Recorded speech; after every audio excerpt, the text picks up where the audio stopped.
नमस्ते हमारे प्यारे भाई, कैसे हैं आप सभी लोग। बहुत जल्द सीजल का एग्जाम है और एग्जाम देने के लिए आप अपनी कमर कस लीजिए। बहुत सारे नए चेंजेस, नया खराब वेंडर है ना, आधा अधूरा एआई, बहुत सारे एक्सपेरिमेंट आपके साथ हो रहे हैं।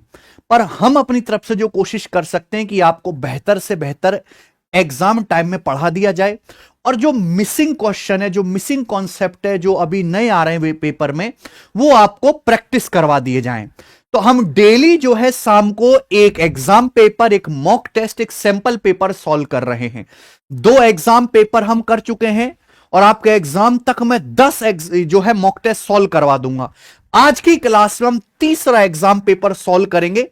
नए पैटर्न के हिसाब से खुद को अपडेट करते चलो मेरे प्यारे भाई, वरना जंग में बहुत पीछे रह जाओगे आप।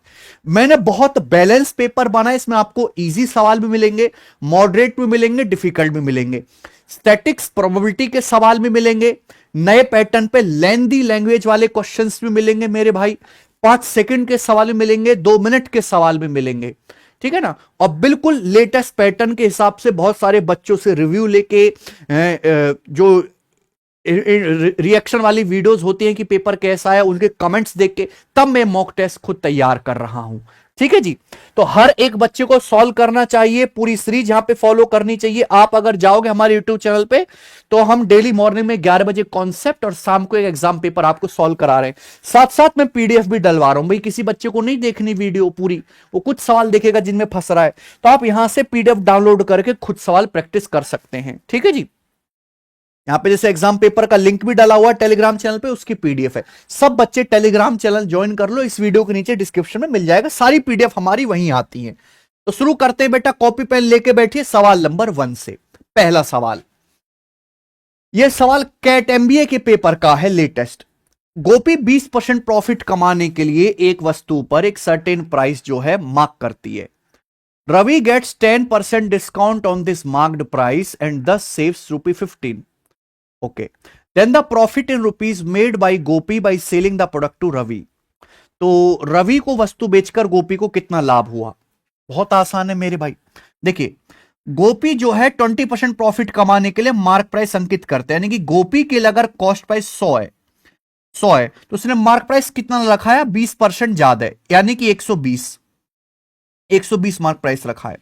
अब गोपी ये वस्तु बेचती है रवि को, और रवि को 10% की छूट मिलती है। आप बताओ, 120 के सामान पे 10% की छूट मिलेगी तो 120 का 10% 12 की छूट मिलेगी, तो सामान बिका कितने में, 108 में।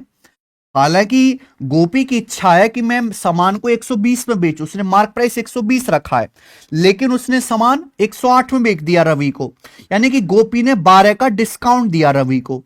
तो ये 12 का जो डिस्काउंट है, रवि की बचत हो जाएगी। रवि को बचत कितनी होगी, 15 रुपए की। ठीक है, क्योंकि अगर डिस्काउंट नहीं मिलता रवि को तो मार्क प्राइस 120 पे करना पड़ता, तो 12 की बचत होगी मेरे दोस्तों यहां पर 15 रुपए के बराबर। बोला रवि को वस्तु बेचकर गोपी को लाभ कितना हुआ। एक्चुअली गोपी ने 100 रुपए के सीपी का सामान 108 में बेच दिया, तो गोपी को 8 रुपए का प्रॉफिट हुआ। तो सवाल में 12 की वैल्यू 15 रुपए है, एक की वैल्यू कितनी आ जाएगी मेरे भाई, यहां पे 15/12 है, और 8 की वैल्यू आ जाएगी भाई 10 रुपए। 10 रुपए आ जाएगा ना। ठीक है जी, 120/12, 10 रुपए सवाल का आंसर है, डी ऑप्शन। तो सवाल निहायत ही आसान था, लैंग्वेज बहुत बढ़िया लिखी हुई है, पर इसलिए मैं आपको करवा रहा हूं। सवाल नंबर 2 देखेंगे, त्रिकोणमिति का। यदि cosec x plus cosec square x आपका 1 है तो आप बताइए इसका मान क्या होगा। बहुत बढ़िया मेरे भाई। सबसे पहले आप मुझे यह बताओ कि यह चीज है क्या। भाई इस चीज को देखते ही मेरे दिमाग में जो है घंटियां बजने लगी। यहां पे 3 2 बार आ रहा है, ये 3 आ रहा है, ये 3 आ रहा है मेरे भाई। ये a माइनस बी के होल क्यूब का फॉर्मूला है। a माइनस बी का होल क्यूब क्या होता है, a cube minus B cube minus 3a square B plus 3ab square. ये कॉट की power 6x, cot square X का क्यूब है। ये कॉट की पावर 12x, कॉट की पावर 4x का क्यूब है। यानी कि बेसिकली ये जो चीज है प्यारे स्टूडेंट, ये cot square X minus cot की पावर 4x का होल क्यूब है, a माइनस बी का होल क्यूब बच्चों। ठीक है ना, ये a का क्यूब कॉट की पावर 6x माइनस b का cube minus 3a square b करेंगे तो माइनस 3 कॉट की पावर 8x आएगा। इस तरीके से ये आपको निकालना है, लेकिन सवाल में दिया है कोसेक। अब कोसेक से कॉट में जाना है, बताइए कैसे जाएंगे। Cosec x plus cosec square x बराबर 1। 1 को इधर ले आते हैं लेफ्ट साइड में, तो ये हो जाएगा बच्चों कोसेक स्क्वायर एक्स माइनस 1। ठीक है भाई, ये कोसेक एक्स चला जाएगा राइट साइड में, माइनस कोसेक एक्स। ऐसे लिख सकता हूं क्योंकि मुझे फॉर्मूला पता है कि cosec square X minus 1 cot square X होता है। तो कॉट स्क्वायर एक्स बराबर आ गया बच्चे माइनस का cosec X. Cot square X आ गया बच्चे माइनस का कोसेक एक्स। आप बोलोगे यस सर। देखिए सारे फॉर्मूले ही पावर 2 में, ये पावर 4 है ना। पावर 2 को मत छेड़ो, पावर 4 निकालो। अगर cot square X minus cosec X है, अगर मैं दोनों तरफ से स्क्वायर करता हूं प्यारे भाई, स्क्वायर करता हूं लेफ्ट और राइट साइड से, यहां से कॉट की पावर 4x क्या आएगा, तो कॉट की पावर 4x क्या आएगा भाई, माइनस का स्क्वायर प्लस एक कोसेक स्क्वायर एक्स हो गया। यस और नो? मजा आ रहा है सवाल करने में? लाइक कर दीजिए भाई वीडियो को, क्योंकि पूरे यूट्यूब पर या किसी भी ऐप पे ये कंटेंट है नहीं इस तरह का भी। Cot square X minus cot की पावर 4x क्या, कॉट की पावर 4x से बच्चे कोसेक स्क्वायर एक्स। अब आप में से हर कोई बच्चा जानता है कि भाई ये तो फॉर्मूला है, cosec square X minus cot square X 1। Cosec square X minus cot square X 1, तो cot square X minus cosec square X की वैल्यू -1 आएगी। तो -1 का क्यूब आ जाएगा बच्चे -1। ठीक है, तो इस सवाल का आंसर बेसिकली -1 है। ज्यादातर ऐसे सवाल का आंसर 1 आता है, पर हमने थोड़ा ट्विस्ट करके क्वेश्चन बनाया है तो -1 आएगा। देखिए ये मॉक टेस्ट ऐसा है कि इसमें कम से भी कम आपके 21 सवाल ठीक होने चाहिए, 21 या उससे ज्यादा, तभी आपकी तैयारी सही मानी जाएगी। आगे आ जाइए बच्चे, सवाल नंबर 3। By selling an article at 5/11 of its actual selling price, Nirbhay incur से loss of 35%। If he sells it at 80% of its actual selling price, then the profit percentage is। ऐसे सवाल बहुत है भैया, प्रीवियस ईयर में भी, टीसीएस में भी, अब भी।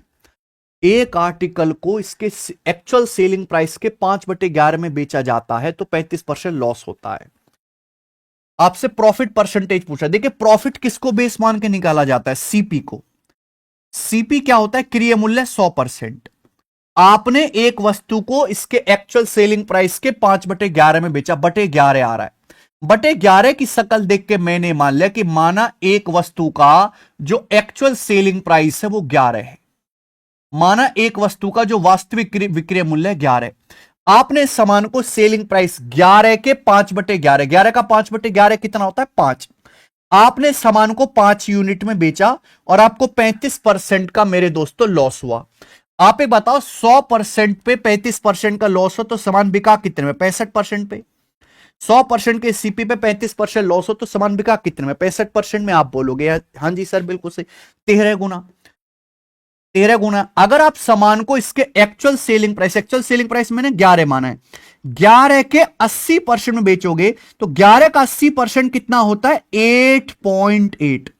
अगर आप सामान को 8.8 यूनिट में बेचोगे तो सामान कितने में बिकेगा मेरे भाई, इसकी वैल्यू भी 13 गुना आएगी। तो बच्चे हो जाएगा 13 8 104 और 13 की 0.8 में 10.4, 104 और 10.4 यानी कि 114.4% आ गया भैया, 114.4% में बिकेगा।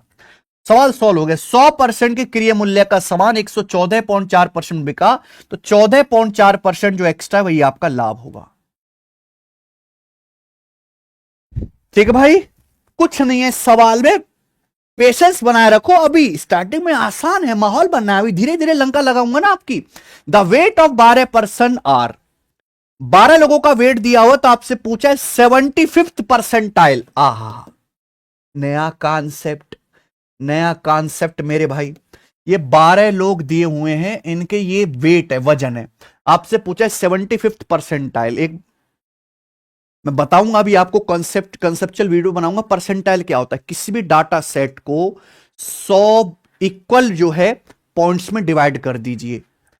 ठीक है जी, 100 पार्ट्स में डिवाइड कर दीजिए तो जो 75th पॉइंट आएगा वो आपको निकालना है। तो जैसे आपको यहां पे मेरे भाई 75th परसेंटाइल निकालना है, आप बताइए यहां पर कितने ऑब्जर्वेशन है, कितने बच्चों का वेट दिया है, 12 लोगों का वेट दिया, एन की वैल्यू 12 है।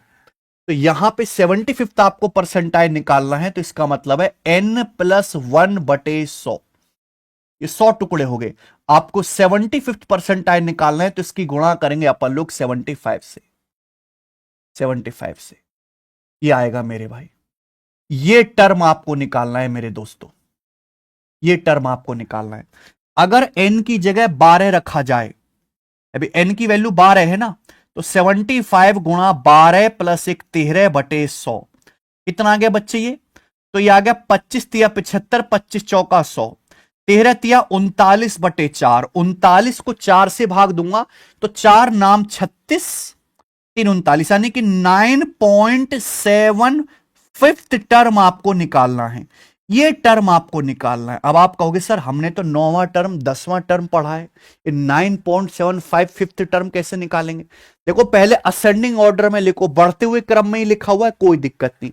अब मुझे 9.75 टर्म निकालना है, तो इसका मतलब ये 9 तो पूरा है, 9th टर्म होगा, 9th टर्म होगा मेरे भाई, प्लस ये 0.75 है, तो 0.75 की मल्टीप्लाई करो बच्चे किसमें, 9 टर्म तो पूरा लेना, 9 के आगे क्या आता है 10th टर्म, यानी कि आप 10th टर्म में से माइनस कर दीजिए 9th टर्म, ये है बच्चे।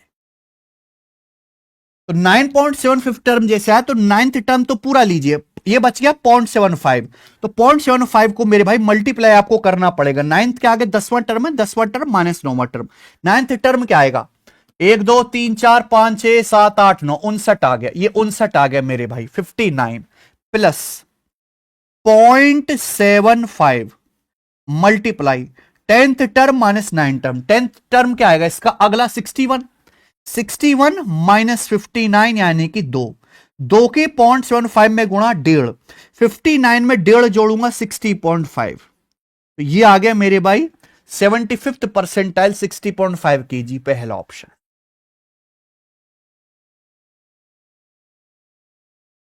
समझ में आया प्यारे दोस्त? तो अच्छा सवाल है, आपको समझना पड़ेगा। सवाल नंबर 5 देखिए, यदि ये एक त्रिभुज के शीर्ष है तो यह किस प्रकार का त्रिभुज है? क्या ये एक्यूट एंगल ट्राइंगल है, क्या ये राइट एंगल है, क्या ये अधिकोण त्रिभुज है, समबाहु त्रिभुज है? बिल्कुल आसानी से सवाल, ये कोऑर्डिनेट ज्योमेट्री और ज्योमेट्री का मिक्स्ड क्वेश्चन है। मान लीजिए जैसे ट्राइंगल ए बी सी के 3 वर्टेक्स हैं, तो आप एक तो तरीका ये होता है कि आप ग्राफ बना के चेक कर लो, लेकिन उसमें ना काफी मुश्किल होगी आप लोगों को। आप ना तीनों साइड की लंबाई निकालो, जैसे पॉइंट ए और बी है, इनके बीच की दूरी क्या आएगी, दूरी भी मत निकालो, स्क्वायर निकालो डिस्टेंस फॉर्मूला से है भाई। दो पॉइंट के बीच की दूरी आप जानते हैं, √x2 माइनस x1 का वर्ग प्लस y2 माइनस y1 का वर्ग, तो यहां पे हम सीधा स्क्वायर ही निकालना है। तो 1 में से -6 घटे 7 का वर्ग प्लस 7 में से 2 घटे 5 का वर्ग, यानी कि 49 प्लस 25, ये 74 आ गया। ऐसी आप मेरे दोस्तों यहां पे BC का स्क्वायर निकाल लीजिए, यानी कि पॉइंट बी और सी के बीच की दूरी का स्क्वायर, 4 में से घटाएंगे 3 का वर्ग 9 प्लस -3 में से 7 घटाएंगे -10 का स्क्वायर 100, यानी कि 109। ऐसे ही मेरे प्यारे भाई आप सी और ए के बीच की दूरी का स्क्वायर निकाल लीजिए, सी का, इन दोनों पॉइंट के बीच की दूरी, 4 में से -6 घटाएंगे 10 का वर्ग प्लस -3 में से 2 घटाएंगे -5 यानी कि 5 का वर्ग, तो आ जाएगा 125। तो जाहिर सी बात है इन तीनों में सबसे बड़ी जो भुजा है वो सीए है, क्योंकि इसका स्क्वायर सबसे बड़ा आ रहा है। तो सीए का जो स्क्वायर है वो बताओ बाकी दोनों साइड के स्क्वायर के सम से बड़ा है कि छोटा है, या बता दीजिए। छोटा है मेरे भाई, यहां पे सबसे बड़ी साइड का स्क्वायर 125, बाकी दोनों साइड के स्क्वायर के सम से 74, बीसी का स्क्वायर है 109, इनसे छोटा है।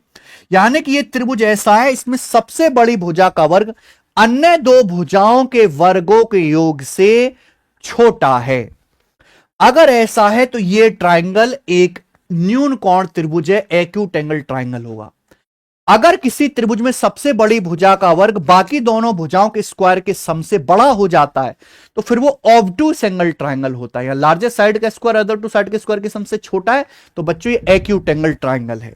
बढ़िया सवाल। सवाल नंबर 6 देखिए,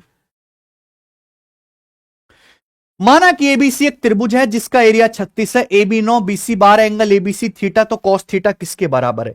यह सवाल सीडीएस के पेपर का है, करना ही चाहिए आप लोगों को।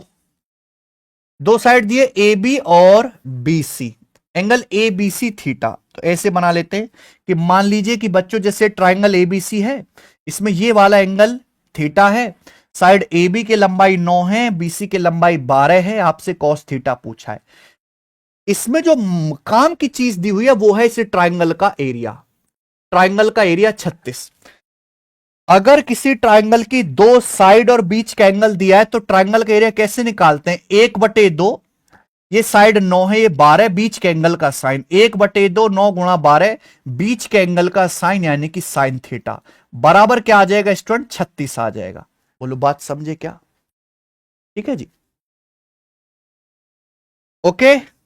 तो 2 से आपका मेरे प्यारे भाई 12 6 बार कट जाएगा, 9 चौक 36, साइन थीटा आ गया बच्चे आपका 4/6, साइन थीटा बराबर 4/6 यानी कि 2/3 ही आ गया, ये साइन थीटा आ गया। लेकिन आपसे तो कॉस थीटा पूछा है, नहीं कर पाओगे क्या? साइन थीटा कॉस थीटा क्या होता है? √1 minus sine square theta, √1 minus 2/3 का स्क्वायर 4/9, यानी कि 5/9 आ गया, √5/9, 9 का √3 आ जाएगा, तो √5/3 पहला ऑप्शन। ठीक, ये कॉन्सेप्ट पता होना चाहिए था आपको। सवाल नंबर 7 देखिए, प्रिज्म वाला। मैं हर सेट में एक प्रिज्म पिरामिड का सवाल डाल रहा हूं। एक प्रिज्म का बेस एक इक्विलेटरल ट्राइंगल है, इसका लिटरल सरफेस एरिया और वॉल्यूम 450 सेंटीमीटर स्क्वायर और 180√3 सेंटीमीटर क्यूब है बेटा, ये क्यूब आएगा, ये वॉल्यूम क्यूब में नापा जाता है। तो प्रिज्म के आधार की भुजा, बहुत बढ़िया। एक प्रिज्म का आपको दिया है लिटरल सरफेस एरिया, पार्श्व पृष्ठीय क्षेत्रफल, और वॉल्यूम दिया है। प्रिज्म का जो बेस है वो एक इक्विलेटरल ट्राइंगल है, समबाहु त्रिभुज, ठीक है, जिसकी तीनों भुजाएं बराबर होती, यही आपको निकालना है, ये साइड ही आपको निकालनी है। अच्छा ये बताओ, किसी प्रिज्म का लिटरल सरफेस एरिया क्या होता है? लिटरल सरफेस एरिया होता है प्रिज्म का perimeter of base into height. Prism का बॉटम और टॉप एक जैसा होता है। प्रिज्म मतलब एक ऐसी सॉलिड फिगर जो नीचे से लेकर टॉप तक एक जैसे होते हैं और इसके सारे सरफेस जो है फ्लैट होते हैं, समतल होते हैं। तो literal surface area perimeter of base into height. Base आपका इक्विलेटरल ट्राइंगल, इसका पेरीमीटर क्या आएगा? 3 है, स्मॉल ए प्लस स्मॉल ए प्लस स्मॉल ए, 3 आएगा ना, 3 गुणा हाइट, हाइट में नहीं पता ना, साइड पता है, तो ये आ जाएगा भैया आपका 450 वर्ग सेंटीमीटर। ठीक है, अब वॉल्यूम की बात करते हैं। प्रिज्म का वॉल्यूम होता है area of base into height. लिखते रहो मेरी बातों को, आधार का क्षेत्रफल गुणा ऊंचाई। तो वॉल्यूम आ जाएगा प्रिज्म का आधार का क्षेत्रफल। अगर इक्विलेटरल ट्राइंगल की साइड ए है तो उसका एरिया आएगा √3/4 ए स्क्वायर इंटू हाइट, और ये बराबर है बच्चों 180 √3 के, 180√3 सेंटीमीटर क्यूब, ये वॉल्यूम आएगा। आपसे भुजा पूछिए, प्रिज्म के आधार की हाइट गायब करनी है, डिवाइड कर दो, जस्ट इन दोनों को डिवाइड कर दो, मल्टीप्लाई करोगे या जोड़ोगे घटाओगे, हाइट गायब नहीं होगी। हाइट खत्म करना है, भुजा भुजा बचेगी मेरे भाई। ये h से h कट गया, एक a से बच्चों एक a कट गया है यहां पर, √3 से यहां पर √3 कट गया है, 90 से 9 पंजे 45, 9 दूनी 18 हो गया। ठीक है जी, ये नीचे का 4 है, ऊपर चला जाएगा तो 4 तिया 12 हो गया मेरे भाई, बटे यहां पे एक ये a बच गया है, एक a तो कट गया, बराबर ये आ गया 5/2। तो क्रॉस मल्टीप्लाई करेंगे तो 12 दूनी 24 बराबर 5a, तो a की वैल्यू आ जाएगी 24/5 या 48/10, 4.8, 4.8 सेंटीमीटर आ जाएगा भैया इस पिरामिड के बेस की भुजा, ए ऑप्शन।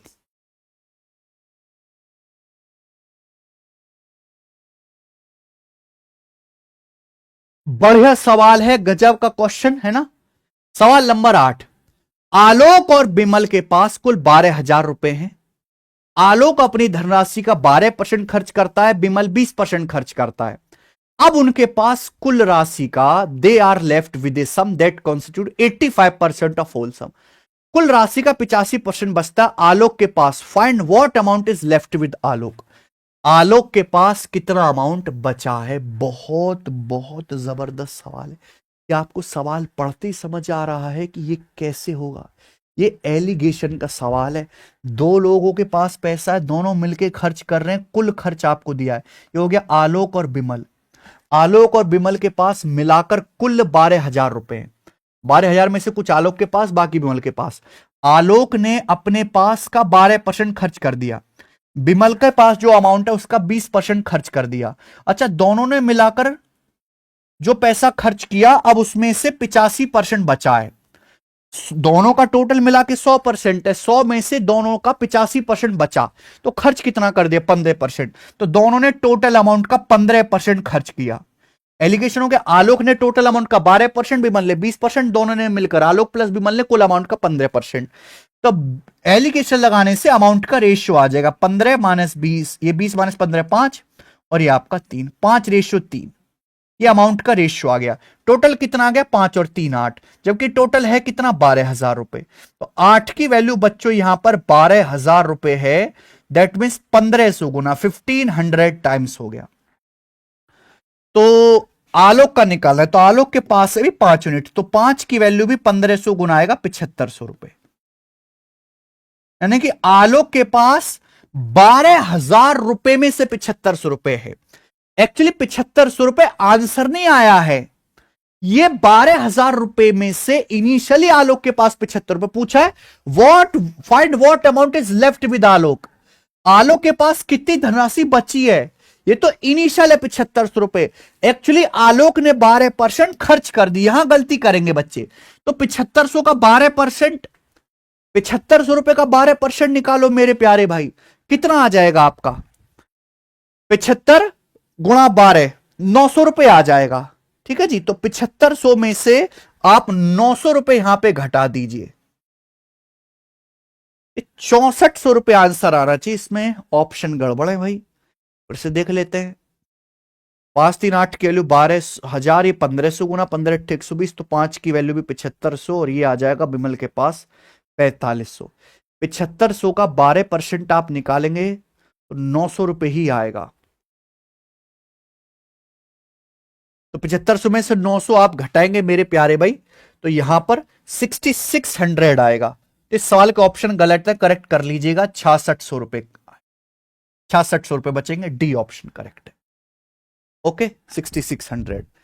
वैसे भी 100% में से अगर 12% खर्च करोगे तो 88% बचेगा। 88 मतलब 11 का मल्टीपल आना था। ठीक है, आगे चलते हैं। सवाल है आपके सामने 9। सवाल नंबर 9 देख लीजिए। यही वो बड़े लैंग्वेज का सवाल है जो एग्जामिनर जानबूझ के आपको देता है, आपका दिल दहलाने के लिए, जिनमें कोई दम नहीं होता। A father and his son are waiting at a bus stop in the evening. There is a lamp post behind them. उनके पीछे एक लैंप पोस्ट यानी कि खंबे पे एक लैंप लगा हुआ, बल्ब लगा हुआ है। The lamp post, the father and its son stand on the same straight line. तीनों एक ही सीधी रेखा पे हैं। The father observed that the shadow of his head and his son's head are incident at the same point on the ground. ठीक है। Height of lamp post father and son are 6 metre, 1.8 metre and 0.9 metre respectively. अच्छा, पहले ना चित्र बना लेते, गजब का सवाल है। मैं बताऊं कि ये कोई नया क्वेश्चन नहीं है, ऐसा सवाल 2 साल पहले CHSL में आ चुका है, बस ये थोड़ा अलग है लैंग्वेज और डाटा। जैसे मान लीजिए बच्चे, सड़क है, अब बस स्टॉप पर इंतजार कर रहे हैं फादर और सन। ये जो है मेरे भाई, मान लीजिए कि लैंप पोस्ट है, ये लैंप पोस्ट है यहां पर इस तरीके से। ठीक है, और ये मेरे दोस्तों फादर हैं। ठीक है जी, और ये थोड़ा उनका छोटा बेटा है सन। क्लियर है? आप बोलोगे यस सर, बिल्कुल सही। सवाल में ये बोला गया है कि जो लैंप पोस्ट की लंबाई है वो 6 मीटर है। लैंप पोस्ट की जो लंबाई है 6 मीटर है। यहां पर ये जो फादर हैं, फादर की जो लंबाई है मेरे भाई, यहां पर ऊपर लिख लेते हैं, चलो। फादर की जो लंबाई है वो 1.8 मीटर है। ये सन है, ये सन है मेरे भाई, ये फादर है। सन की जो लंबाई है बच्चों, जो हाइट कहेंगे हम, 0.9 मीटर है। ठीक है, ये आपका लैंप पोस्ट है। तो फादर और सन के पीछे लैंप पोस्ट है। फादर ने ऑब्जर्व किया कि उसके सर की और उसके बेटे की जो सर की जो है शेडो है वो सेम पॉइंट पर जाती है ग्राउंड पे। एक बार बताओ, ये तीनों एक ही सीधी रेखा पे हैं। पीछे से सूरज निकल रहा होगा, सूरज की किरणें आएंगी लैंप पोस्ट से होते हुए ऐसे जमीन पे जाके टकराएंगे मेरे भाई, ऐसे। आप बोलोगे यस सर बिल्कुल सही। तो जाके ये सेम पॉइंट पे कब मिलेंगे मेरे भाई? आप खुद सोचिए कि यहां पे फादर की और उसके सन की जो शेडो है वो जमीन पर एक पॉइंट पर कैसे मिलेंगी? जब मेरे दोस्तों ये लैंप पोस्ट का टॉप, फादर का हेड और उसके सन का हेड, ये तीनों स्ट्रेट लाइन में होंगे। अगर ये तीनों स्ट्रेट लाइन में होंगे, यहां से सूरज की किरण जाएगी मेरे भाई ऐसे ऐसे ऐसे ऐसे, फादर के हेड की शेडो, सन के हेड की शेडो, ये जो है एक ही पॉइंट पर जाके टकराएंगी। तो इनडायरेक्टली कहने का मतलब यह था कि जब फादर ने ऑब्जर्व किया कि उसके और उसके बेटे के शेडो जो है एक ही बिंदु पर मिलती है जमीन पे, ग्राउंड पे, तो ये तीनों स्ट्रेट लाइन पे होंगे। ठीक है बच्चे, आप बोलोगे हाँ सर। बोला फादर लैंप पोस्ट से 2.1 मीटर की दूरी पर खड़ा है। अब ये जो है फादर लैंप पोस्ट से कितनी दूरी पर है? 2.1 मीटर की दूरी पर है। सवाल ये है, तो बताओ सन पिता से कितनी दूरी पर है? ये डिस्टेंस आपको बताने है कि ये डिस्टेंस कितनी है, ये डिस्टेंस आपको बताने है, ये सवाल है। आपको यहां पे बेसिकली तीन तीन राइट एंगल ट्रायंगल दिखाई दे रहे हैं। बच्चे इसमें सिमिलरिटी लगाने लगते हैं और यही बर्बाद हो जाते हैं। यहां सिमिलरिटी नहीं लगानी भाई, ये लैंप पोस्ट खंबा है सीधा, फादर और सन सीधे खड़े हुए मेरे भाई, तो ये एक ट्रेपेजियम बन गया ना। अगर आप इस चतुर्भुज को देखें, ये चतुर्भुज एक ट्रेपेजियम बन गया ना, ये पैरेलल लाइन है मेरे भाई। तो यहां पैरेलल लाइन का कॉन्सेप्ट लगाएंगे, पैरेलल लाइन का कॉन्सेप्ट, और वो भी बड़ा दिमाग लगा के। आप बताओ, जैसे जैसे हम इधर लेफ्ट से राइट की ओर जा रहे हैं, लंबाई घटती जा रही है। लैंप पोस्ट की लंबाई 6 से 1.8 हो गई। कितना? 4.2 यूनिट घटी, 4.2 यूनिट। जबकि इनके बीच की दूरी है 2.1 मीटर। फादर से सन की जो हाइट है कितना घटी मेरे भाई? 1.8 से 0.9, 0.9 घटी। तो 0.9 की वैल्यू भी मेरे दोस्तों कितनी आ जाएगी बता दीजिए? 0.9 की वैल्यू भी कितनी आ जाएगी बता दो? 4.2 की वैल्यू 2.1 मीटर है, आधा। तो 0.9 की वैल्यू भी आधा होगी, 0.45 मीटर। ये फादर और सन के बीच की डिस्टेंस है। पूरी दुनिया में और कोई तरीका नहीं है, चैलेंज है, जो इससे जल्दी सवाल का आंसर निकाल के रखते, इससे जल्दी। ये जो डिस्टेंस है सेम रेशियो में डिक्रीज होती हैं। ऐसे 1.8, 4.2 कम है, ये 2.1 मीटर। 1.8 से 0.9, 0.9 यूनिट कम है, 0.9 की वैल्यू भी आधा, 0.45 मीटर। बात खत्म। आगे आ जाइए बच्चों, अगला सवाल। ऐसे सवाल मैंने बीच बीच में डाले हैं। सवाल नंबर 10 टाइम एंड वर्क का दिख रहा है। Ankur is 20% less efficient than Gopal, whereas Vikrant is 37.5% less efficient than Ankur. तो अंकुर, गोपाल और विक्रांत, मेरे प्यारे भाई, ये तीन लोग हैं। सवाल में बोला है अंकुर गोपाल से 20% कम कुशल है। 20% की फ्रैक्शन वैल्यू 1/5, यानी कि गोपाल की एफिशिएंसी 5 है। अगर गोपाल की एफिशिएंसी 5 है बच्चों, तो अंकुर की एफिशिएंसी 4 है। आगे सवाल में क्या बोला है? विक्रांत अंकुर से 37.5% कम कुशल है। 37.5% की फ्रैक्शन वैल्यू 3/8।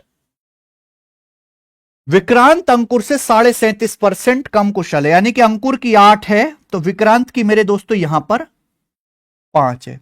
भैया यहां पे 4 है, अंकुर की 8 है, इक्वल कर लेते हैं, 2 से गुणा, 2 चौक 8, 2 पंजे 10, 8:10 लिख लेते हैं। बताइए 37.5% की फ्रैक्शन वैल्यू 3/8। विक्रांत की एफिशिएंसी अंकुर से 37.5% कम है। अगर अंकुर की 8 है तो विक्रांत की 3 कम है, 8 से 3 कम 5। विक्रांत की एफिशिएंसी 5 है। ये तीनों लोगों की एफिशिएंसी का रेशियो आ गया, जो बड़ा आसान था निकालना। अंकुर और विक्रांत एक साथ काम करते तो 40 दिन में काम कर सकते हैं, साथ में कितने दिन में काम पूरा करेंगे? अंकुर और विक्रांत एक दिन में कितना काम करते हैं? 8 और 5 13, अंकुर और विक्रांत, और पूरा काम 40 दिन में करते हैं। ये टोटल वर्क आ गया बच्चे। आप बोलोगे यस सर बिल्कुल सही, कोई प्रॉब्लम? अंकुर और विक्रांत एक दिन में 13 कुर्सी बनाते हैं, 8 5 13, 40 दिन में कितना काम करेंगे?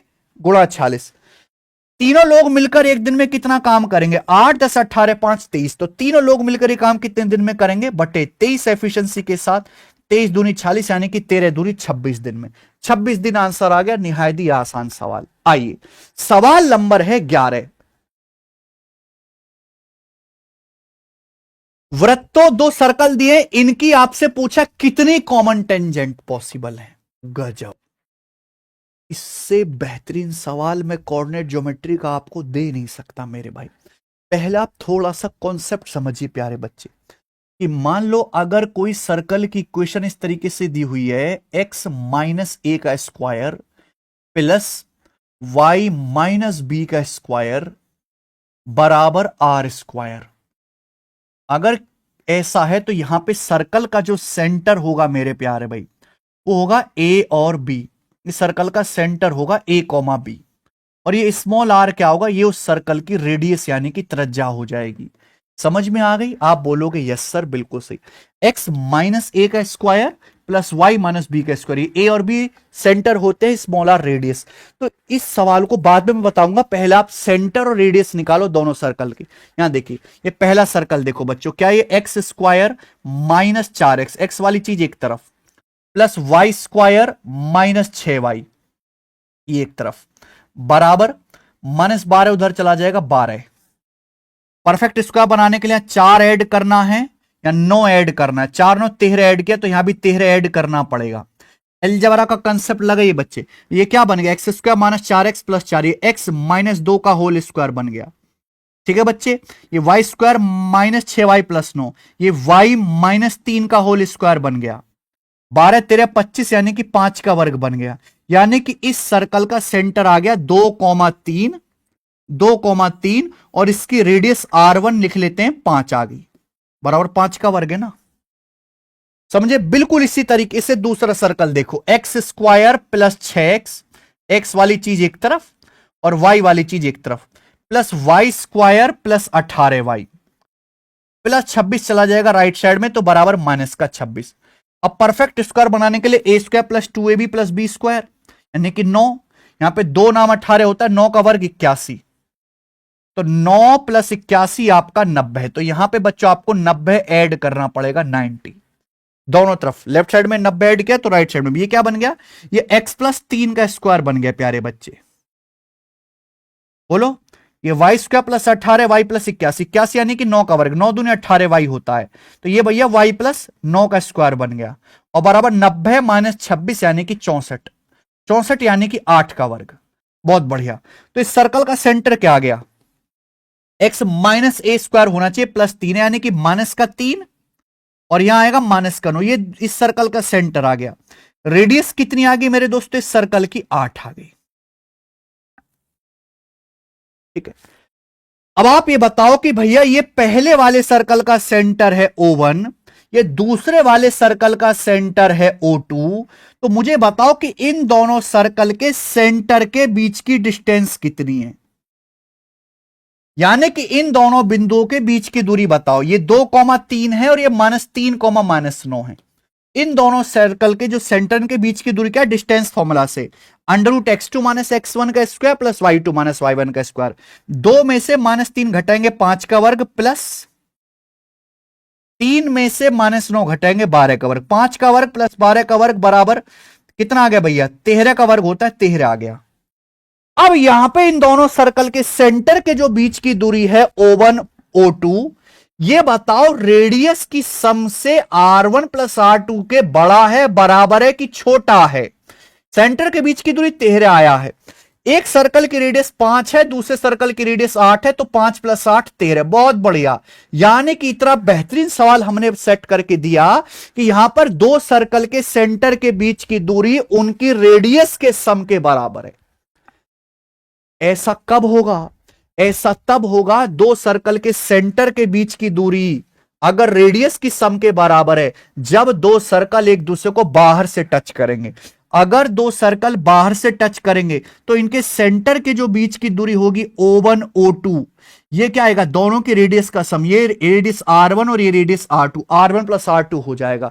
यानी कि ये दोनों सर्कल एक दूसरे को एक्सटर्नली टच कर रहे हैं, तो इनकी कॉमन टेंजेंट कितनी हो जाएगी, एक ये हो जाएगी, एक ये हो जाएगी, और एक टेंजेंट यहां से जाएगी जहां ये दोनों टच कर रहे हैं, यानी कि 3 टेंजेंट बनेंगी, 3 टेंजेंट। स्पेशल केस है मेरे प्यारे दोस्त, समझ में आया? गजब का सवाल है यार। 3 टेंजेंट पॉसिबल हैं, तो ऐसा कोई भी सवाल आए आपको यही चेक करना है मान लो अगर यहां पे आ जाता, ये भी बता देते हैं कि सेंटर के बीच की दूरी O1 O2 रेडियस के सम से बड़ा आ जाता, R1 प्लस R2 से बड़ा, यानी कि सेंटर ज्यादा दूर दूर हैं, तो यहां पे चार टेंजेंट बनेंगी, दो ऐसे बन जाएंगी और दो ऐसे ट्रांसवर्स बन जाएंगी तिरछी, तो चार टेंजेंट बन जाएंगी। क्लियर है? आप बोलोगे यस सर बिल्कुल सही, कॉन्सेप्ट क्लियर हुआ। ऐसे सवालों को ये टैकल करना, यही सब चीजें, यही सब नए कॉन्सेप्ट मैं आपको सिखाना चाहता हूं। मजा आएगा, करके आगे चलेंगे। सवाल नंबर 12, ट्राइंगल डीएफ में एंगल डी का बाइसेक्टर ईएफ को एन पर मिलता है। डीई 36 है, डीएफ 40 है, ईएफ 38 है। आपसे पूछा एनएफ की लंबाई। देखो हर सवाल मुश्किल या नया नहीं है, ठीक है ना, बैलेंस पेपर है एकदम। जैसे ये सवाल बहुत आसान है, हर बच्चा कर लेगा। त्रिभुज डीईएफ में एंगल डी का बाइसेक्टर ईएफ को एन पर मिलता है। हमने एंगल डी का बाइसेक्टर खींचा, इस साइड ईएफ को यहां मिलता है पॉइंट एन पर। सवाल के अनुसार डीई की लंबाई 36 है, डीएफ की लंबाई 40 है और यहां पर ईएफ की लंबाई 38 सेंटीमीटर है। 38। आपसे पूछा एनएफ की लंबाई क्या है। अगर ये एंगल बाइसेक्टर है एंगल डी का, तो एंगल बाइसेक्टर अपोजिट साइड को उसी रेशियो में काटेगा जिस रेशियो में एंगल बनाने वाली साइड है। मैंने एंगल डी का बाइसेक्टर खींचा, एंगल डी बनाने वाली साइड का रेशियो क्या है? 36 से 40, 4 से जाएगा, 4 नाम 36, 4 2 साम 40, 9 रेशियो 10।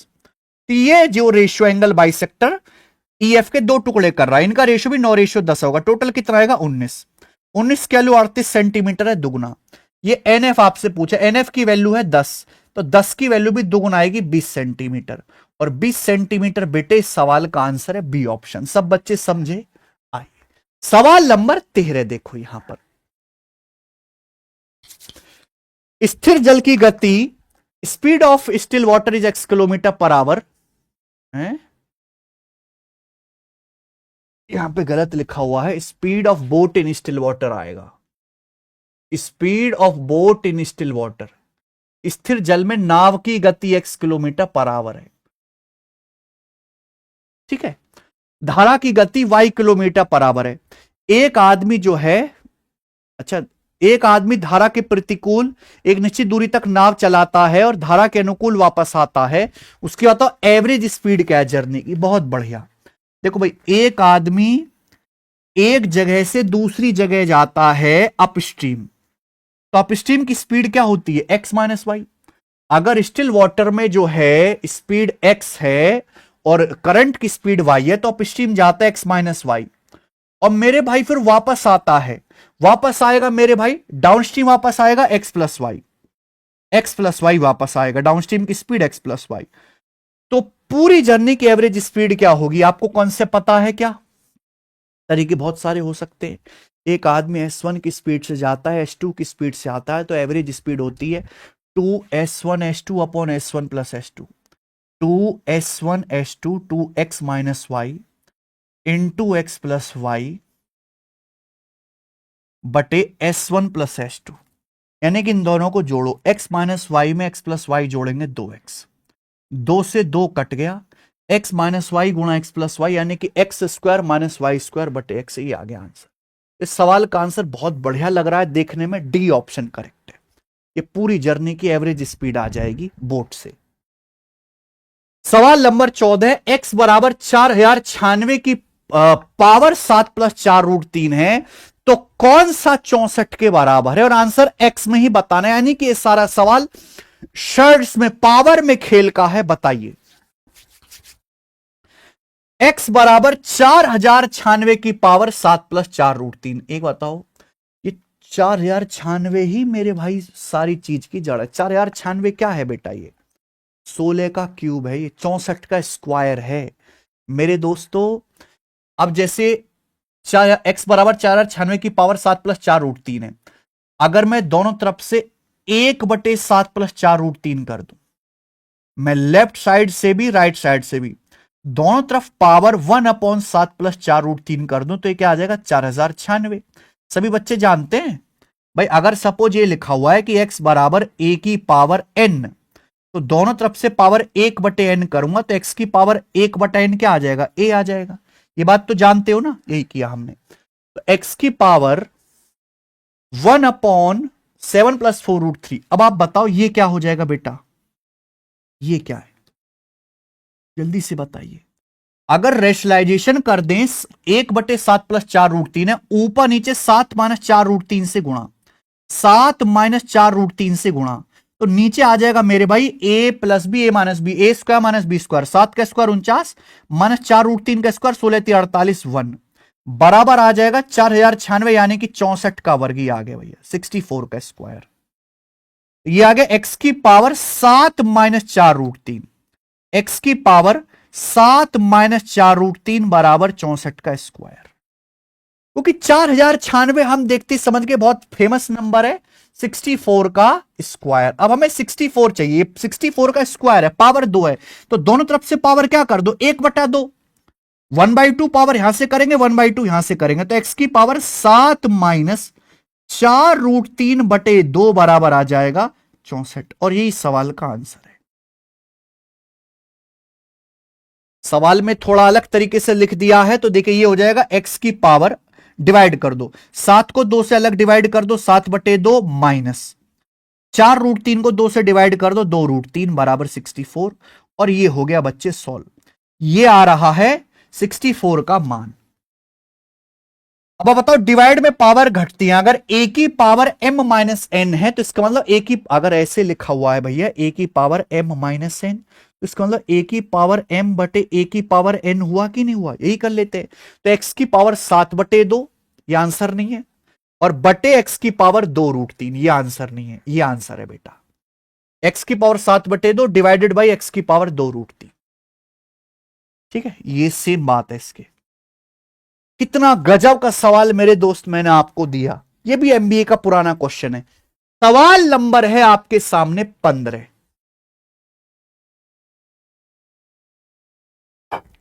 सवाल number 15 very very very very important सवाल है गाइज, कर लीजिए तुरंत। जमीन से an aeroplane flying horizontally 1 kilometre above the ground is observe eight an angle of 60 degree. एक हवाई जहाज को हम देखते हैं जो हॉरिजॉन्टली उड़ रहा है जमीन से 1 किलोमीटर की दूरी पर 60 डिग्री के एलिवेशन एंगल पे। 10 सेकंड के बाद एलिवेशन एंगल सेम प्लेस से 30 डिग्री हो जाता है। तो बताओ हवाई जहाज की स्पीड क्या है, यूनिफॉर्म स्पीड km/h में, बहुत जबरदस्त। मान लो मेरे दोस्तों ये है ग्राउंड, ठीक है, एक हवाई जहाज ये उड़ रहा है यहां पर, ये हवाई जहाज उड़ रहा है मेरे दोस्तों, ठीक है। अब हवाई जहाज को आप देखते हो मेरे दोस्तों ग्राउंड से किसी जगह से 60 डिग्री के एलिवेशन एंगल पे, ये 60 डिग्री के एलिवेशन एंगल पे आपने हवाई जहाज देखा, ठीक है। ये हवाई जहाज उड़ रहा है 1 किलोमीटर यानी कि 1000 मीटर की हाइट पे। 10 सेकंड के बाद 30 डिग्री हो जाता है एलिवेशन एंगल, यानी कि मैंने पहले पढ़ लिया कि 60 डिग्री से घट के 30 डिग्री हो गया, यानी कि हवाई जहाज दूर चला गया। हवाई जहाज यहां था मेरे दोस्तों, बिल्कुल हॉरिजॉन्टली उड़ रहा है ना, ऊपर नीचे नहीं जा रहा, बस आगे बढ़ रहा है। हवाई जहाज मेरे दोस्तों उड़ के यहां आ गया, अब मान लीजिए, और आपने अभी सेम पॉइंट से इस हवाई जहाज को देखा, तो अब ये एलिवेशन एंगल 60 डिग्री ना होके अब ये 30 डिग्री का हो गया, ठीक है। जमीन से अभी भी इस हवाई जहाज की हाइट वही 1000 मीटर की दूरी पर, 1000 मीटर है। तो आपसे पूछा हवाई जहाज की स्पीड, यानी कि मैं ये कह सकता हूं कि हवाई जहाज को यहां से यहां तक आगे जाने में 10 सेकंड लगे। कितना टाइम लगा, 10 सेकंड का टाइम लगा हवाई जहाज को। तो आप ये दूरी निकाल लो कि यहां से यहां तक की डिस्टेंस कितनी है, बस स्पीड आ जाएगी, क्योंकि स्पीड बराबर डिस्टेंस बटे टाइम। तो भैया ये 90 डिग्री का एंगल है, ये बेसिकली आपको यहां पे दो राइट एंगल ट्रायंगल पे काम कर रहे हैं, ये भी 90 डिग्री का एंगल है। ये पूरा एंगल 60 डिग्री का है। अगर 60 डिग्री के सामने 1000 मीटर है तो 30 डिग्री के सामने क्या होगा ये बताओ। अगर 60 डिग्री के सामने √3 यूनिट है तो 30 डिग्री के सामने होता है 1 यूनिट, यानी कि 1000 बटे √3 आ जाएगा, 1000 बटे √3 आ जाएगा, बोलो हाँ। अब बड़े वाले राइट एंगल को देखो, इस बड़े वाले राइट एंगल को, ये दिख रहा है बड़ा वाला, यहां 30 डिग्री के सामने 1000 मीटर है, 90 डिग्री है, ये 30 डिग्री है, 60 डिग्री है। मेरी बात को सुनना बच्चे, भैया 30 डिग्री के सामने 1000 मीटर है, तो 60 डिग्री के सामने क्या आएगा, √3 गुना, 60 डिग्री के सामने आएगा √3 गुना, यानी कि 1000 √3 मीटर, 1000 √3 मीटर। आप बोलोगे यस सर बिल्कुल सही। तो मुझे बताओ कि ये डिस्टेंस यहां से यहां तक की कितनी आ गई? 1000 √3 में से 1000/√3 घटाना पड़ेगा। 1000 √3 में से 1000/√3 घटाना पड़ेगा। आप बोलोगे यस सर। अच्छा, इसकी यहां गुणा होगी √3 × √3, 3 × 1000, 3000। 3000 में से 1000 घटाएंगे 2000/√3, तो 2000/√3 मीटर ये डिस्टेंस आ गई यहां से यहां तक की। इतनी डिस्टेंस हवाई जहाज ने 10 सेकंड में कवर की। तो स्पीड बराबर डिस्टेंस बटे टाइम। ये टाइम है 10 सेकंड, ये आंसर आएगा मीटर पर सेकंड में। ये 0 से 1 0 कट जाएगा, 200/√3। तो हवाई जहाज की स्पीड है 200/√3। आप कहोगे सर गलत है, लेकिन ये मेरा आंसर मीटर पर सेकंड में आया। पूछा किसमें? किलोमीटर पर आवर में। तो भाई साहब मीटर पर सेकंड को किलोमीटर पर आवर में बदलना पड़ेगा। अगर मीटर पर सेकंड को किलोमीटर पर आवर में बदलना है तो 18/5 से गुणा, 18/5 किलोमीटर पर आवर हो जाएगा बच्चे ये। ठीक है ना? तो यहां से 5 से 200 आपके 40 बार, √3 से 18, 6 3 18 होता है, 6 √3, तो 40 छिक्का 240 √3 kilometre per hour. B option 240 √3 kilometre per our.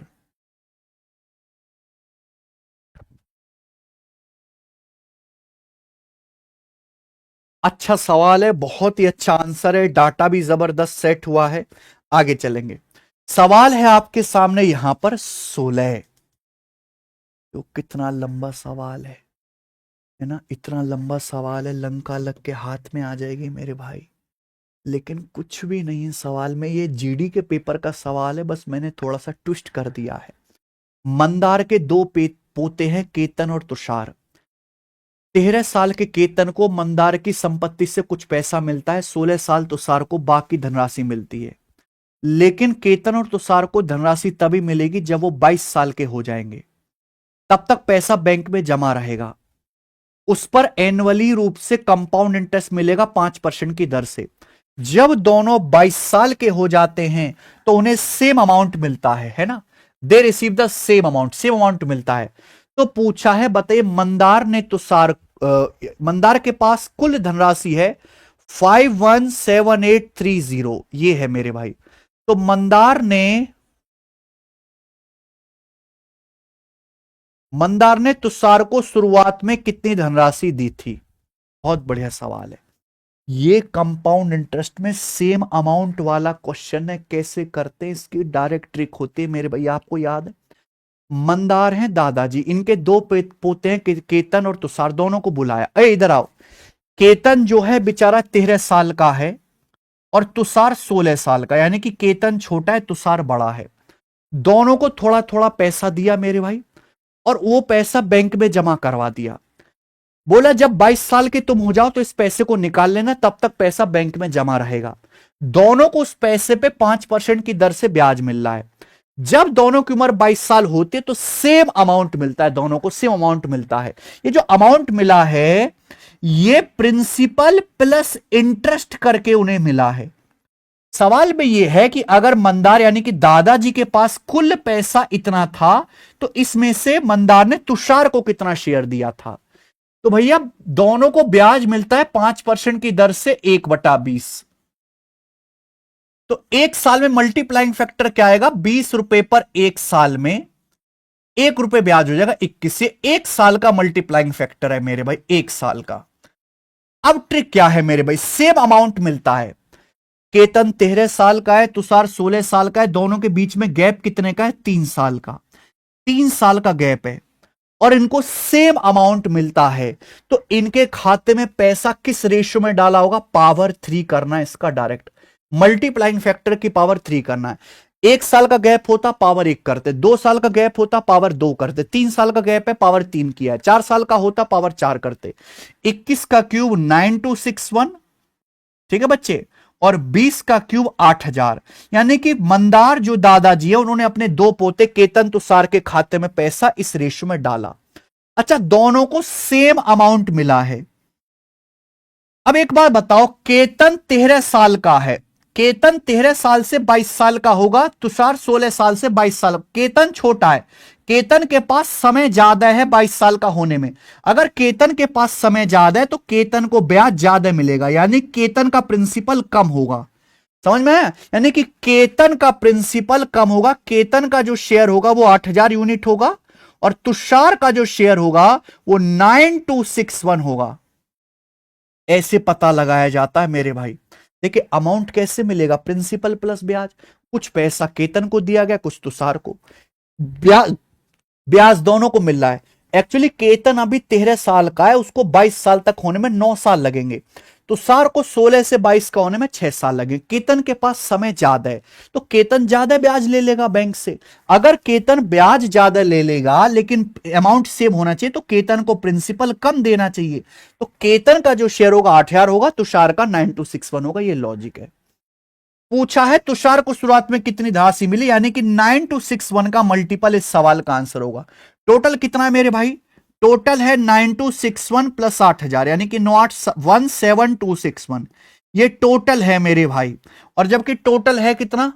517830 rupees. ये टोटल है। बताओ कितने गुना मेरे भाई?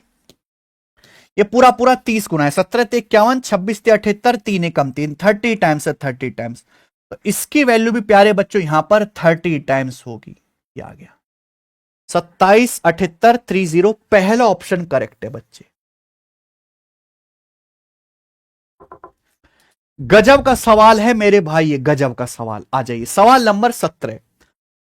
Cos 47 degree plus sine 47 degree के है तो कॉस 94 डिग्री का मान ज्ञात कीजिए। देखो भाई ये सवाल कई सारे तरीके इसको करने के हैं, पर आप कैसे करोगे बताओ। मैं एक तरीका बताता हूं, 3 तरीकों से मैं सवाल बना सकता हूं। ये 94 डिग्री पूछा है, आपको दिया है 47 डिग्री, तो कॉस 94 का आधा 47 आप सबको पता है। कॉस 2 थीटा बराबर cos square theta minus sine square theta. 94 का आधा 47 होता है, तो कॉस 94 डिग्री को मैं ऐसे नहीं लिख सकता। Cos square 47 degree minus sine square 47 degree. बोलो हां। कॉस 2 थीटा बराबर cos square theta minus sine square theta. Cos square 47 minus sine square 47। Actually आपको सवाल में cos 47 degree plus sine 47 degree दिया हुआ है कि आपको यह निकालना है cos square 47 minus sine square 47। तो आपको केवल cos 47 degree minus sine 47 degree की वैल्यू निकालनी है। यह वैल्यू ही केवल आपको यहां पर निकालनी है बच्चे। ओके कि इन दोनों की गुणा करेंगे, ये आ जाएगा कॉस 94 डिग्री। अब आपको कॉन्सेप्ट पता है क्या? अगर कॉन्सेप्ट नहीं पता तो मैं लिख दे रहा हूं कि भाई साहब अगर cos theta plus sine theta के है, कभी भी कोई चीज आ जाए और आपसे पूछा जाए cos theta minus sine theta, तो ये निकालने के लिए स्क्वायर करके ऐड करना होता है। इसकी वैल्यू आएगी प्यारे बच्चों plus minus √2 minus K square, plus minus √2 minus K square. ये कॉन्सेप्ट है, लिख लो, स्क्रीनशॉट ले लो यहां पर। तो cos 47 degree minus sine 47 degree जो आएगा वो √2 माइनस के स्क्वायर आएगा। देखो के तो पॉजिटिव होगा कि ये भी पॉजिटिव है, ये भी पॉजिटिव है फर्स्ट क्वाड्रेंट में। ये क्या आएगा? अच्छा कॉस 47 डिग्री बड़ा होता है कि साइन 47 डिग्री का मान बड़ा होता है? अगर हम 45 डिग्री से बड़े एंगल की तरफ देखें तो कॉस का जो मान है वो घटता है, साइन का मान बढ़ता है। कॉस 45 डिग्री साइन 45 डिग्री बराबर होते हैं। अब कॉस 90 डिग्री का मान 0, साइन 90 डिग्री का मान 1। जैसे जैसे हम 45 डिग्री से 90 डिग्री की तरफ चलेंगे कॉस का मान घटेगा, साइन का मान बढ़ेगा। यानी कि साइन 47 डिग्री बड़ा होगा कॉस 47 डिग्री से, यानी कि छोटी संख्या में से बड़ी संख्या घटाएंगे तो नेगेटिव आएगा। बेटा ये गलती करोगे आप, यानी कि इनकी मल्टीप्लाई करेंगे तो कॉस 94 डिग्री जो है वो आएगा भैया माइनस के √2 माइनस के स्क्वायर, माइनस के आएगा। वैसे भी कॉस 94 डिग्री आ गया मेरे भाई यहां पर सेकंड क्वाड्रेंट में। सेकंड क्वाड्रेंट में कॉस नेगेटिव आता है तो इसलिए आंसर नेगेटिव ही आना था, जो एक ही ऑप्शन है। इस तरीके से आपको दिमाग लगाना पड़ेगा मेरे भाई। 18वां क्वेश्चन जल्दी से करेंगे। P1 और P2 दो पॉलीगन हैं। P1 के इंटीरियर एंगल में से एक का एक्सटीरियर एंगल से रेशो 7:2 है। P2 के डायगोनल की संख्या 65 है। P1 P2 की भुजाओं का योग बताओ, यानी कि यहां दो सवालों को मिक्स कर दिया है भाई। डायगोनल P1 के लिए इंटीरियर और एक्सटीरियर एंगल का रेशियो 7:2 है, यानी कि टोटल कितना आ गया 9, और इंटीरियर प्लस एक्सटीरियर होता है 180 डिग्री, यानी कि 20 गुना। तो यहां पे एक्सटीरियर एंगल भी 20 गुना आएगा, 40 डिग्री। तो ये जो हमारा P1 पॉलीगन है इसका एक्सटीरियर एंगल 40 डिग्री है, तो इसमें भुजाओं की संख्या कितनी आएगी 360 डिग्री बटे ई, 360 बटे एक्सटीरियर एंगल 9 आ गया। अगर किसी भी पॉलीगन का एक्सटीरियर एंगल पता लग जाए तो भुजाओं की संख्या क्या आएगा 360 डिग्री बटे एक्सटीरियर एंगल, इसलिए मैंने एक्सटीरियर एंगल निकाला। किसी भी पॉलीगन का इंटीरियर प्लस एक्सटीरियर 180 होता है, 9 बराबर 180, एक्सटीरियर एंगल 2 की वैल्यू 40 डिग्री। अब P2 की बात करते हैं। डायगोनल P2 में मान लो अगर n साइड है, अगर पॉलीगन P2 में n साइड है तो डायगोनल क्या होता है n इंटू n माइनस 3 बटे 2 बराबर 65, ये फॉर्मूला होता है। तो यहां से n इंटू n माइनस 3 बराबर 65 दूनी 130, 130 होता है 13 दूसाम, हर कोई देख के बता सकता है कि n की वैल्यू 13 आ गई। 13 गुणा 13 माइनस 3 10, यानी कि इसमें 9 भुजाएं इसमें 13 भुजाएं, दोनों को जोड़ के आएंगी 22 साइड, दोनों की भुजाओं का योग। यानी कि दो अलग अलग सवाल है, बेसिक से उनको मिला दिया है।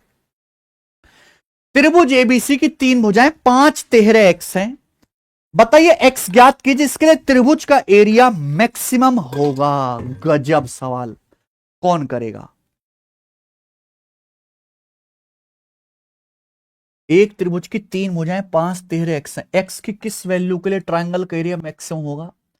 बच्चे कहेंगे 12। सर 5 12 13 ट्रिपलेट होता है, गलत।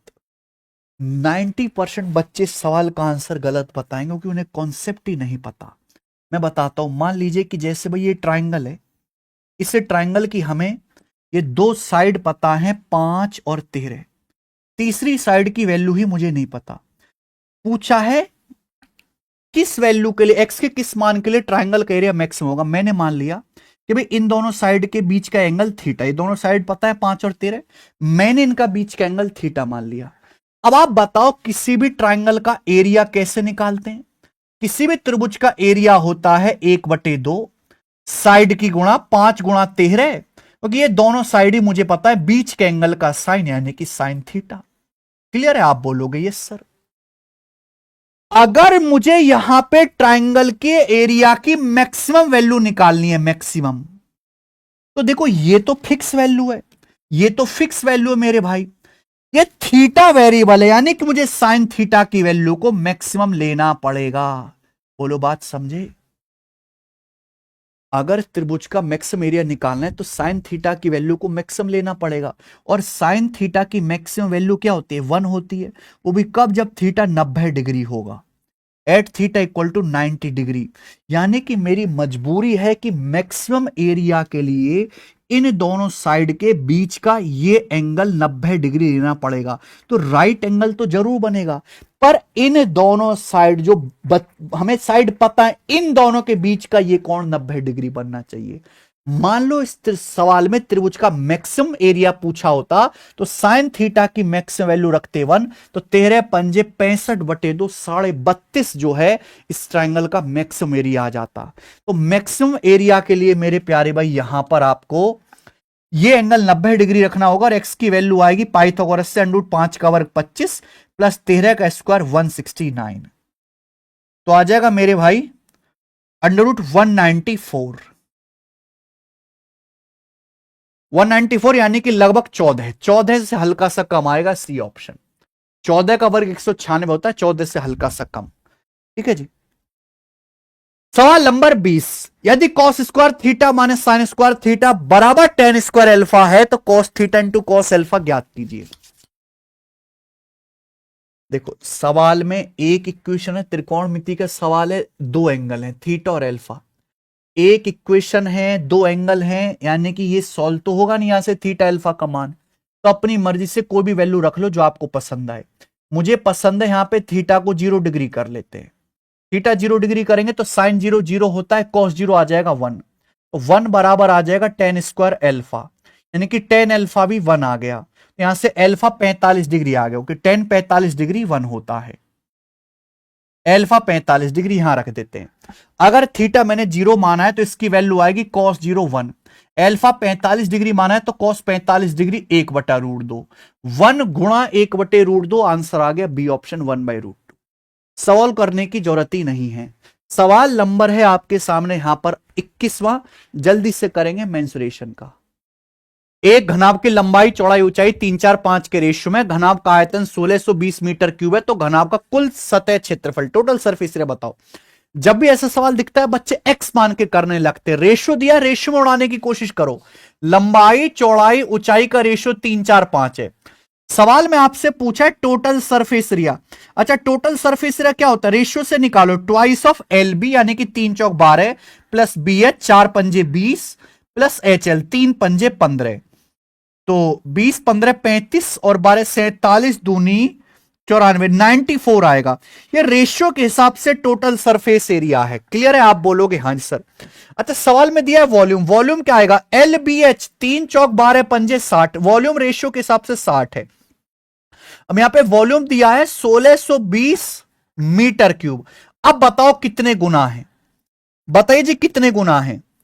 तो ये आ जाएगा भाई 27 गुना है, 27 टाइम्स। आप एक बात बताओ, वॉल्यूम नापते हैं मीटर क्यूब में, वॉल्यूम 27 गुना होता है। तो लेंथ नापते हैं मीटर में, लेंथ कितने गुना होगी? ईच डायमेंशन 3 टाइम्स होगी। टोटल सरफेस एरिया नापते हैं मीटर स्क्वायर में, वो कितने गुना होगा? 9 गुना होगा मेरे भाई। यानी कि आप मल्टीपल पे काम किया करो। रेशियो के हिसाब से टोटल सरफेस एरिया 94 है, लेकिन टोटल सरफेस एरिया नापते हैं मीटर स्क्वायर में, तो 9 गुना करना पड़ेगा। 94 का 9 गुना यानी कि 810 और 36, 846 मीटर स्क्वायर आ जाएगा भैया total surface area. Option number B. बिना एक्स माने ऐसे करते हैं। दो संकेंद्रित वृत्तों में से बड़े की एक जीवा की लंबाई 8 सेंटीमीटर है। यह छोटे सर्कल की स्पर्श रेखा है। दोनों सर्कल के बीच के वलयाकार भाग का क्षेत्रफल बताओ। ये आगे 16 पाई। डायरेक्ट कॉन्सेप्ट है, आपको पता है भाई? नहीं पता। दो कंसेंट्रिक सर्कल है इस तरीके से। मान लीजिए कि ये दो कंसेंट्रिक सर्कल हैं, ठीक है। आपको जो क्वेश्चन में बताना है वो ये बताना है, इनके बीच का ये एरिया बताना है। यही है ना? आप बोलोगे हाँ जी सर।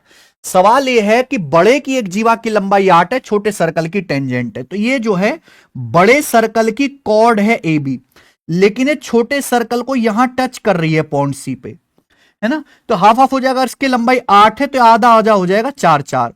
अब दोनों कंसेंट्रिक सर्कल है, दोनों का सेंटर एक ही जगह होगा। ये छोटे सर्कल की रेडियस स्मॉल आर, ये बड़े सर्कल की रेडियस कैपिटल आर, और ये 90 डिग्री का एंगल बनेगा। तो पाइथागोरस थ्योरम से क्या आएगा भाई? कैपिटल आर का whole square minus small R square बराबर 4 का होल स्क्वायर। ये आएगा ना? ये शेडेड एरिया कैसा आएगा? बड़े सर्कल में से अंदर वाले, बाहर वाले सर्कल में से अंदर वाले का एरिया घटाओ, यानी कि pi. Pi capital R square minus small R square, तो पाई से गुणा करना था, 16 पाई आ गया। ये आ गया जी आपका बेसिक। लेकिन कभी भी ऐसा सवाल आए कि भाई दो कंसेंट्रिक सर्कल हैं, बड़े की कॉर्ड छोटे को टच कर रही है, इनके बीच का जो मेरे भाई एनुलर पोर्शन का एरिया बताना है, तो ये आएगा पाई। जो बड़े सर्कल की कॉर्ड है ए बी, इसके आधे का होल स्क्वायर करना है। ये डायरेक्ट शॉर्टकट है, याद रखिएगा बच्चे। सवाल नंबर आपके सामने 23, बताइए। ज्योमेट्री का सवाल फिर से। ट्रिपेजियम एबीसीडी में एबीडीसी के पैरेलल है। यह दिया गया है कि एबीडीसी से बड़ा है। तो इस तरीके से आप एक ट्रिपेजियम बना लीजिए मेरे भाई। ये हो गया ट्रिपेजियम। डायगोनल एसीबीडी ओ पर काटते हैं। अच्छा, ये एओ ओबी ओसी ओडी दिया। एक्स के दो मान है, x1 x2, x1 square plus x2 square. ये ज्योमेट्री अलजेब्रा का मिक्स सवाल है। अब जैसे ट्रेपेजियम है ए बी सी डी, अब इसमें सवाल में ये बात ही बोली गई है कि लाइन ए बी ही डीसी के पैरेलल है। और यहां पर प्यारे बच्चों ये दोनों डायगोनल, डायगोनल एसी और ये दूसरा डायगोनल जो है यहां पर बीडी, एक डायगोनल एसी है, दूसरा डायगोनल बीडी है। ये दोनों डायगोनल एक दूसरे को यहां काटते हैं पॉइंट ओ पर। अगर काट रहे हैं तो आमने सामने के ट्रायंगल सिमिलर हैं, क्योंकि प्यारे भाई ये अगर एंगल अल्फा है तो ये एंगल अल्फा होगा, ये अगर कोण थीटा है तो ये थीटा होगा। अल्टरनेट एंगल मेरे प्यारे भाई। और ये दोनों वर्टिकल ऑपोजिट एंगल है, ये भी बराबर होंगे। हो गया ना? तो सिमिलर है यहां पर। तो प्यारे बच्चों करस्पॉन्डिंग साइड का रेशियो सेम होगा भाई। अब आप ये देखो कि यहां एल्फा के सामने बीओ है, यहां एल्फा के सामने लिख लेते हैं, चलो यहां एल्फा के सामने ओबी है, यहां एल्फा के सामने ओडी है ऊपर वाले ट्राइंगल में। नीचे क्या है बच्चे, नीचे वाले ट्राइंगल में थीटा के सामने ओए है, ऊपर वाले ट्राइंगल में थीटा के सामने ओसी है। यानी कि ओबी गुणा ओसी बराबर ओए गुणा ओडी, ओबी गुणा ओसी बराबर ओए गुणा ओडी। तो ओबी ओसी की गुणा, ओबी गुणा ओसी, ओबी की लंबाई x प्लस 9 है, ओसी की लंबाई x माइनस 5 है। ये ओबी गुणा ओसी आ गया बराबर, ये देखिए ओ ए गुणा ओडी, ओ ए की लंबाई 3x माइनस 5 है, ओडी की लंबाई 5 है, ओ ए की लंबाई सॉरी 3x माइनस 15 है और ओडी की लंबाई 5 है।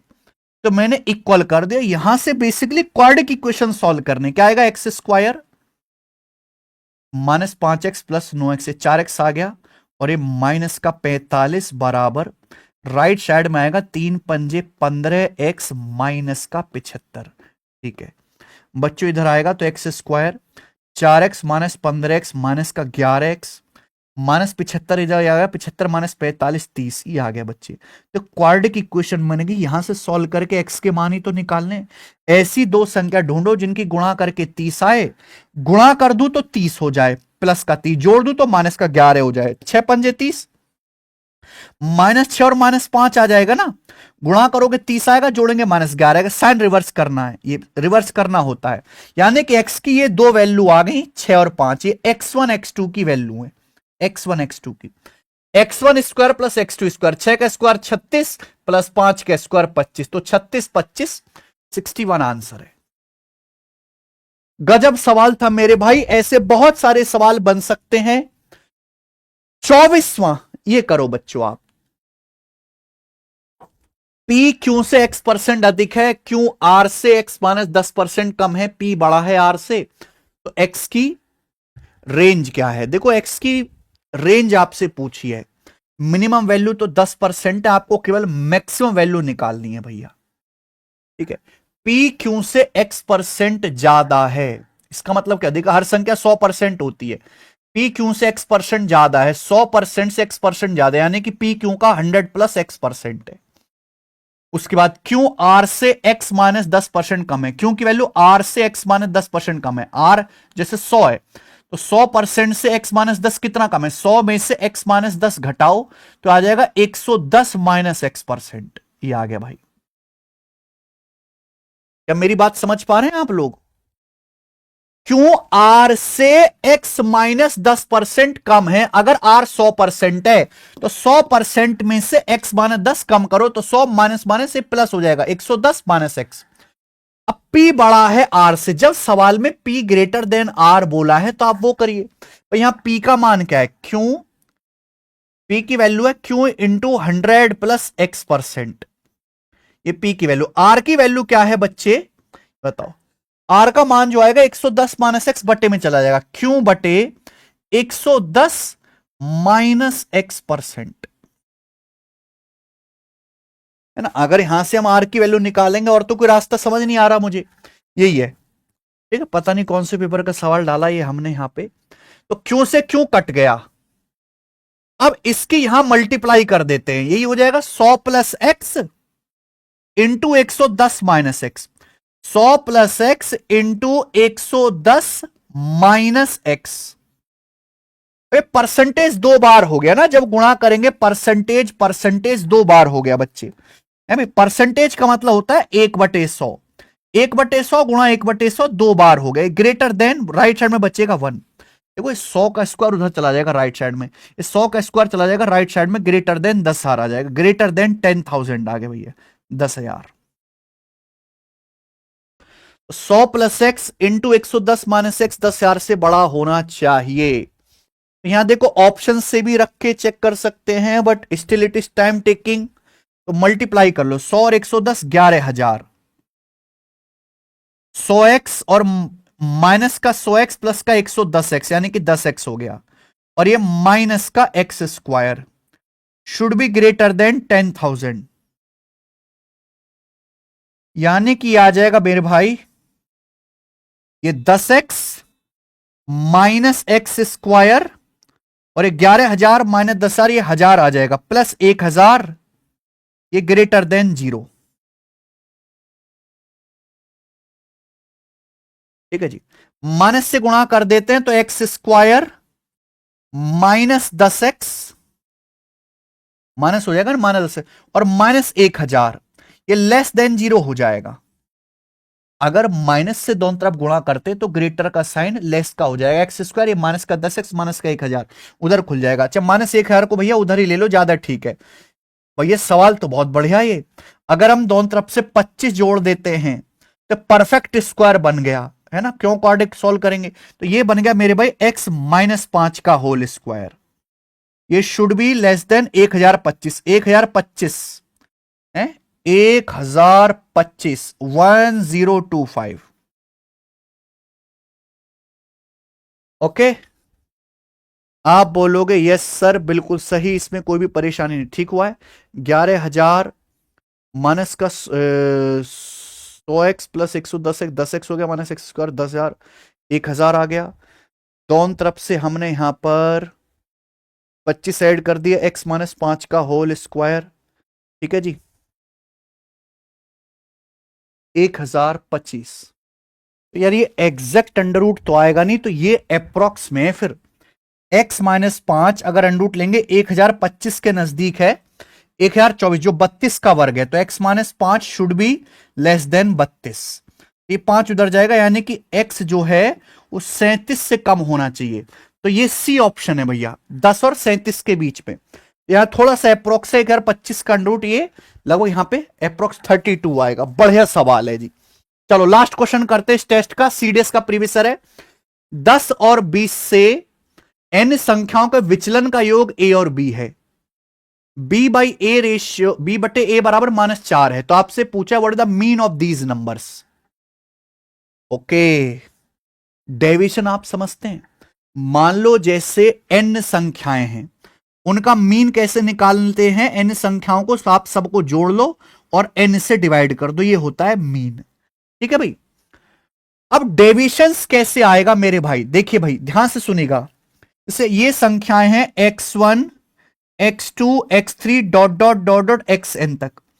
अब इन संख्याओं का 10 से डेविएशन क्या आएगा कि भाई हर संख्या में से 10 घटाओ, हर संख्या में से 10 घटाइए, तो ये 10 से डेविएशन आ जाएगा और आप इसको ऐड कर लो। तो जब आप इसको ऐड करेंगे तो x1 x2 ये क्या आ जाएगा, संख्याओं का योग आ जाएगा, x1 plus x2 plus x3 sigma x। बात को समझे। और -10 -10 -10 n बार ऐड करना पड़ेगा यानी कि 10n, ये 10 से डेविएशन हो जाएगा। ऐसे ही मेरे प्यारे भाई इन सभी संख्याओं का 20 से डेविएशन क्या आएगा, सिग्मा x -20n। डेविएशन मतलब कंपेयर करो, 10 से हर एक संख्या को कंपेयर करो। कैसे कंपेयर करेंगे, हर संख्या में से 10 10 10 माइनस करिए। अब मेरे भाई इसको आप ऐड करो तो x1 प्लस x2 प्लस ये xn तो सिग्मा x हो जाएगा, सभी संख्याओं का योग। -10 -10 -10 n बार करना पड़ेगा, -10n। ऐसे 20 से डेविएशन करेंगे तो ये आएगा मेरे भाई 10 से डेविएशन, तो ये कह रहा है a और 20 से डेविएशन कह रहा है b, ये a बटा b आ जाएगा। लेकिन सवाल में दिया है उल्टा, b बटा a -4, तो a बटा b क्या आएगा, अगर b बटा a -4 है तो a बटा b आएगा माइनस का 1/4, रिवर्स हो जाएगा तो -1/4 ये आ जाएगा बच्चे। संख्याओं का माध्य पूछा है, देखो मीन कैसे निकालते, सभी संख्याओं का योग बटे n। तो यहां पे अगर हम मीन को मल्टीप्लाई करेंगे नंबर ऑफ ऑब्जर्वेशन से तो सभी संख्याओं का योग आ जाएगा सिग्मा x। यानी कि सिग्मा x कुछ और नहीं है मेरे भाई, सिग्मा x कुछ और नहीं है। अगर मैंने संख्याओं का मीन अगर x बार माना है तो ये n इंटू x बार होगा मेरे भाई। अगर आप मीन को मल्टीप्लाई करते हैं टोटल नंबर ऑब्जर्वेशन से सभी संख्याओं का योग आ जाएगा। मुझे लगता है ये सॉल्व हो गया है, ऊपर नीचे से n कट जाएगा तो x बार माइनस का 10 बटे x बार माइनस का 20 और बराबर आ जाएगा जी माइनस का 1/4। मल्टीप्लाई करेंगे तो 4x बार माइनस का 40 बराबर माइनस x बार और माइनस माइनस प्लस ये 20 इधर जाएगा। ठीक है जी, तो 5x बार आ जाएगा 40 प्लस 20 60, तो x बार की वैल्यू 60/5 12 है। इस सवाल का आंसर 12 आ जाएगा। बताइए कितना प्यारा सवाल है। बहुत सारे बच्चों को डेविएशन का मतलब नहीं पता होगा, आज उन्हें मतलब समझ में आ गया होगा। मैंने अपनी मर्जी से नहीं करवाया है, सीडीएस के पेपर में सवाल आया था और स्टैटिक्स तो इतना वायरल हो गया चैप्टर, एक ही शिफ्ट में 3-3 सवाल आ रहे हैं। ठीक है जी, सिलेक्शन फेज में आए हैं, तो सीजल के लिए भी अच्छे से स्टैटिक्स आप तैयार कर लीजिए, इसलिए मैं ज्यादा ज्यादा इस चैप्टर के क्वेश्चन डाल रहा हूं। इसी के साथ एक टेस्ट खत्म होता है मेरे भाई। 3 टेस्ट मैंने आपको करा दिए क्वालिटी, चौथे टेस्ट के साथ हमारी मुलाकात होगी कल। सैटरडे संडे 2 दिन की छुट्टियां हैं। हम अपनी एप्लीकेशन टेस्ट रैंकिंग पर लाइव टेस्ट भी करवा रहे हैं नए पैटर्न पर। मेरे भाई आप एप्लीकेशन डाउनलोड कर लो, वेबसाइट पे आप चले जाओ, टेस्ट रैंकिंग पे चाहें लाइव टेस्ट वाले सेक्शन में अभी टेस्ट शेड्यूल नहीं है। सैटरडे संडे 48 घंटे के लिए लाइव टेस्ट ओपन रहेगा, उसको जरूर लगाइएगा। और मैंने यही मॉक टेस्ट डलवाया है इसमें। ठीक है, चलो धन्यवाद, बाय।